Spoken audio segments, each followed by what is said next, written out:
it's Kathleen from Bailey Academy. I'm a mom of 5, homeschooling 3 of them, ages 8, 11, and 15. And today's video will be a bit of a book haul.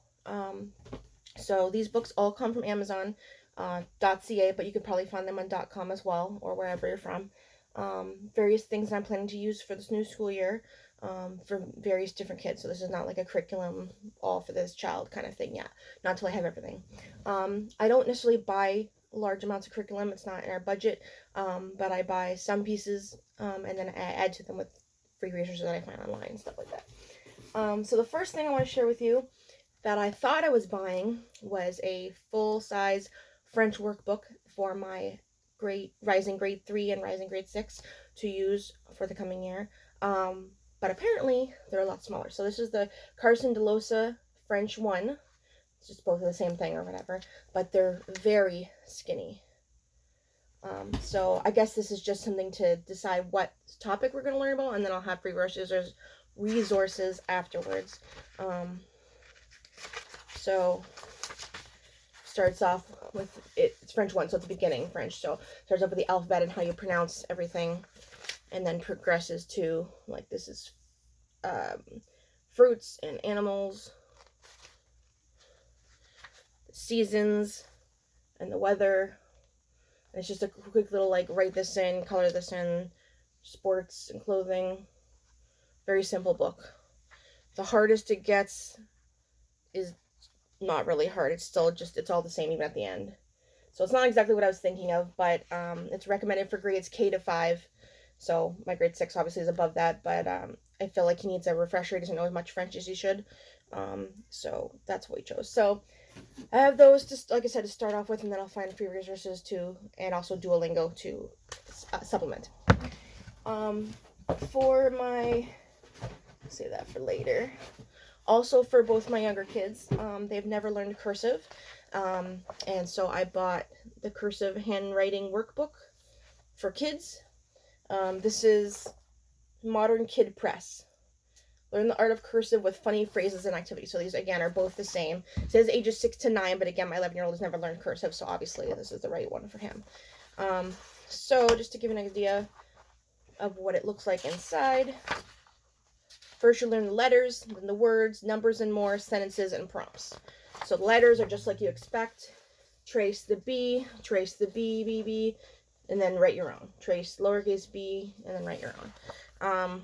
And then when you progress past all the letters, just a little review of all the letters, and then you progress to words. Sorry, the lighting is not that great. The shadows. So, think, take, try for T, for example. Long, love, London, light, laugh for L, etc., etc. And then after you learn the numbers, both writing the numbers and like writing the word numbers. I gotta figure out this lighting problem. What is? I'm not sure. Days of the week, months of the year, and then it progresses to. It's hard to see, but it says Blue Bears buy bacon for breakfast. Blue Bears buy bacon for breakfast. Sounds like a tongue twister. And at the very end of the year, you do prompts. So it says, you have been dropped off by aliens on an undiscovered planet. What is it like there? Remember to write in cursive. So it has a prompt of you have to write in cursive, and it's a full page to write in your answer. So I got 2 of those for them. Okay, so we are a secular family. I'm a Christian, but we homeschool secularly. I've only been Christian for 8 years, and my kids did not grow up being Christian. So if they want to learn, I teach them. If they want to learn about everybody else's religion in our family, they're about to learn. But I'm not going to force them to be Christian. I don't think it works like that way. I figure I'll be a good example, and they'll follow me. If they don't, though, that's okay with me, because I just do what's right for me. So anyways, this is mostly a secular homeschool. However, I am using the Good and the Beautiful math for the 2 younger ones just to try it out because it's free. It's cost effective, and I figured math doesn't have too much religion in it. And then my youngest one is going to try language arts because she said she doesn't mind if it has a Bible verse here or there. It doesn't bother her. But for the the middle one child, he definitely does not want any religion in his work. So I got what I again thought was bigger, but Scholastic, and I got grade 5 because they didn't seem, I couldn't find a grade 6, and I figured his level would still be fine for grade 5. I mean, it says there's grade 6, but not in these books or something. So I have reading comprehension, grammar, and writing. So, again, these are very skinny. Writing one is basically, like it says, teaches them how to write a little better by, like, fixing this sentence or make your writing exact, proofreading, write a persuasive paragraph, planning a story, organizing facts, etc. The reading comprehension, identify the main ideas, sequencing, making inferences, predicting outcomes, analyzing characters, cause and effect, etc. And the grammar does, what grammar, parts of speech, sentence types, common and proper nouns, tenses, capitalization, punctuation, and more. So since they're so skinny, I'm just going to use them, again, with free resources to supplement. So he'll do, page 1, say the first day of grammar is types of sentences. So then maybe day 2, I'll find another activity for types of sentences, and day 3, and so on. I'll have to figure out how many pages there is and figure that out. As a resource for me, something I saw on almost every YouTube channel, so I can't even say, oh, thank you to so-and-so for introducing me to this book, because I've seen it everywhere, and I've been wanting to get it for a while, is How to Teach Art to Children. If you watch other YouTube channels, homeschoolers, you will have seen this book. It's bigger than I thought it was. Everything else was smaller than I thought it was.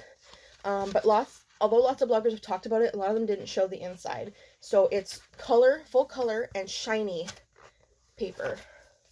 See, it's shiny. And thick papers, and it teaches you how to teach art to children. So first you learn about the elements of art: line, shape, color, value, texture, form, and space. And then after that, and that takes could take all year or half the year. Part 2, where is it? You learn about all of them, and then you use them. So it goes from everything to very simple, and some of the pages are reproducible, as you need to photocopy them to use them, but a lot of them are used the craft supplies for. So this one here teaches you about lines, up and down, diagonal, etc. And then over here you photocopy this page and let them practice their lines. But that's a very simple condition. And then there's art that you go further on when you experiment with the lines that you learned about. But it goes into other stuff too. It's got the color wheel, just as you would expect. Again, a reproducible one that you can photocopy. But it has a lot more, if you go to the later books or whatever, you're doing a lot more complicated stuff. Tessellations. Sorry, my lighting isn't better. This is a little more pricey, but it was worth it. I think it was $20 or just under $20. It's designed for grades 1 to 6. So I'll be using it. So yeah, that's what we're going to use for art. Again, I'm going to add stuff in, say we're doing a unit study for science on dinosaurs. We do dinosaur art too. We don't do crafts in our homeschool. Only, not because my kids are older, but just because crafts are something you just do and you throw away, and it's not a big, it's not really creative. We do art. We may end up doing handicrafts, which is crafts that you can make something and they can keep it. My husband does wood burning. Some of my kids have tried it out. That would be a handicraft. Cross stitching is a handicraft. I'll link in below a video that I just saw by one of my favorite YouTubers, all about the difference between crafts, handicrafts, and art. So check for that down below. So yeah, this book, definitely recommend. Now for my rising 10th grader, I have 3 books here. She is a language nut like me, and so we do French as the foreign language of choice that we do because we're in Canada, and we don't have to do French, but we chose to. So she'd been doing French when she was in grade school, so in high school, so it makes some sense to do it. So she's continuing French, but she's also doing Spanish, ASL, and Latin.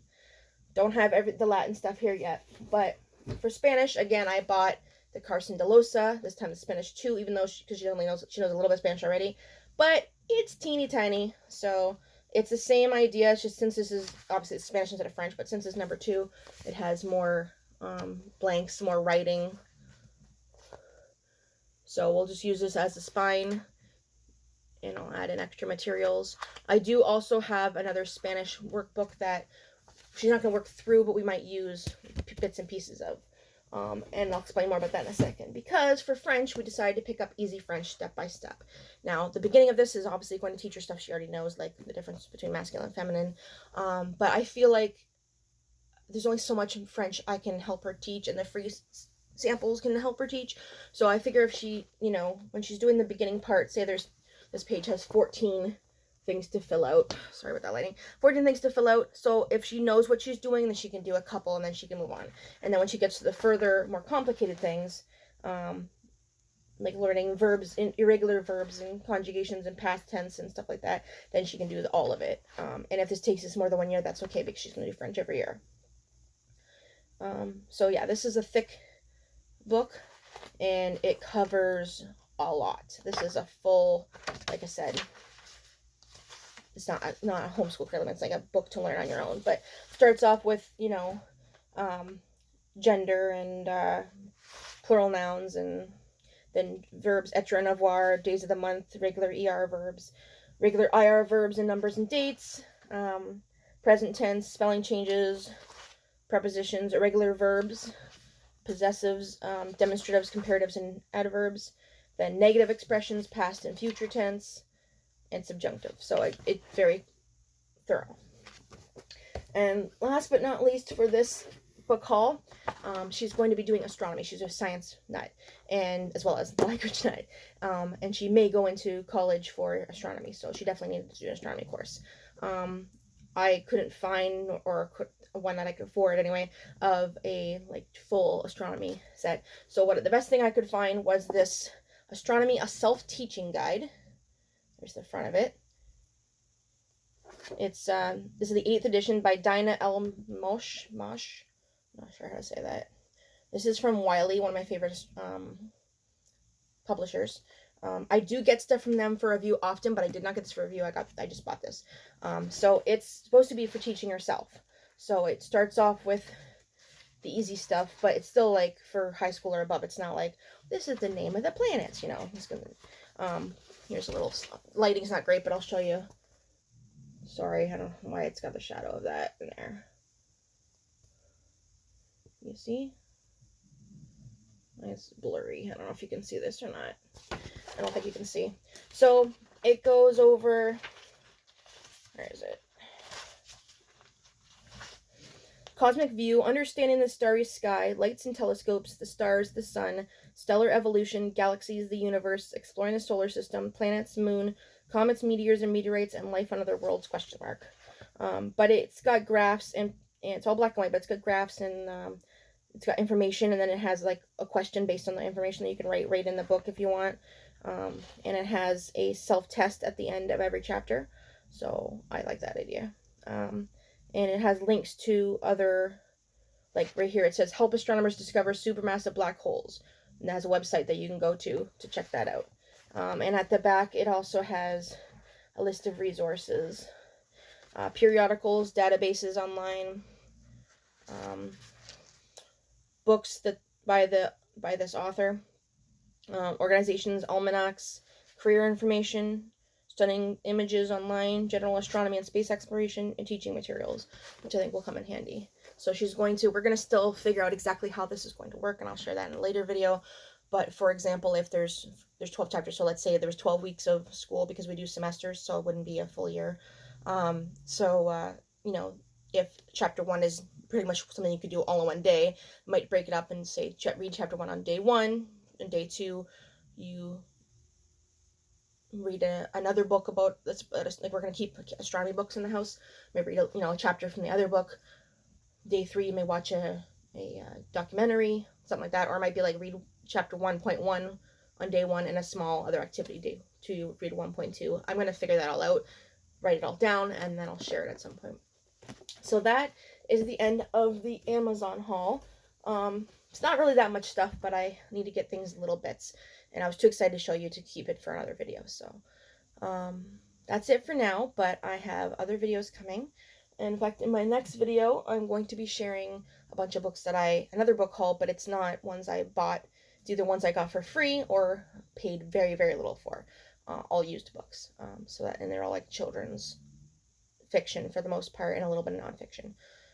So that's it. So thank you. If you like my video and you want to see more, or even you're hoping that I'm going to post more that you like, please subscribe. I could use every new subscription possible. Like this video. Thank you for watching. Bye.